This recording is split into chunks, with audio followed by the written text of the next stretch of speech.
सुबह सुबह उठकर मैं बाहर गई तो कि आज का मौसम बहुत ज़्यादा ठंडा था और यहीं पर मेरे भाई लोग वगैरह बैठकर सिनेमा में थे तैयार हो चुकी। मैं उठने में बहुत ज़्यादा लेट हो गई और मेरी बड़ी मम्मी आटे से कुछ कर रहे थे। उसके बाद मैंने देखा कि जो बाइक हमने सेल कर दी थी वो आज घर पर लाई हुई थी और उस बाइक के पीछे अभी तक मेरा नाम लिखा हुआ था, घर में छोटे होने का फ़ायदा।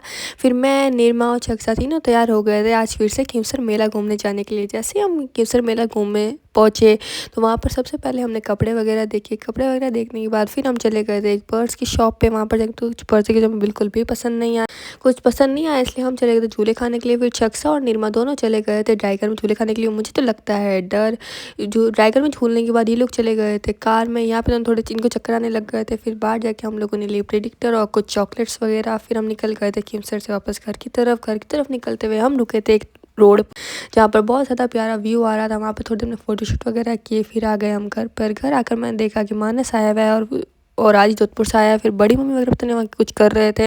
बाहर से अगर मैंने देखा तो पता चला कि वो लोग आज कर रहे थे भटकनिए साफ और सारी लेडीज़ की महफिल सुबह से यहीं जमी हुई थी। फिर घर आके पहले थोड़ी देर मैंने स्टोरी मोन के साथ मस्ती मजाक किया। फिर मैंने देखा कि बड़ी मम्मी और निर्मा दोनों कर रहे हैं दाल साफ़, क्योंकि आज रात को हमारा था पकौड़ों का प्लान। 31 था तो फिर हमें कुछ स्पेशल तो करना ही था। फिर भाभी साहब ने मुझे भी काम पर लगा दिया था अपने साथ धनिया छूटने के लिए। फिर छक्सा और निर्मा दोनों बैठ गए थे बड़िए बनाने के लिए। निर्मा बैटर तैयार कर रही थी और छक्सा तैयार हो गए थे बड़िए निकालने के लिए। फिर अंदर किचन में बड़ी मम्मी ने भी स्टार्ट कर दिए थे पकौड़े निकालने के लिए।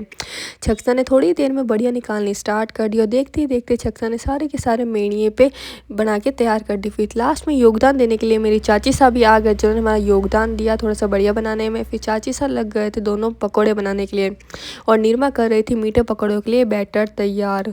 फिर सारे के सारे पकौड़े बनने वाले ही थे और ऑलमोस्ट बन चुके थे। सारे पकौड़े वगैरह बनने के बाद हम लोग हंसी मजाक कर रहे थे और मानस अपनी बहन के नाम के आगे जानवरों की इमोजी लगा रहा था। उसको क्या मज़ा आ रहा था वो करने में। सारी बहनों के पीछे उसने इमोजीज वगैरह लगाई।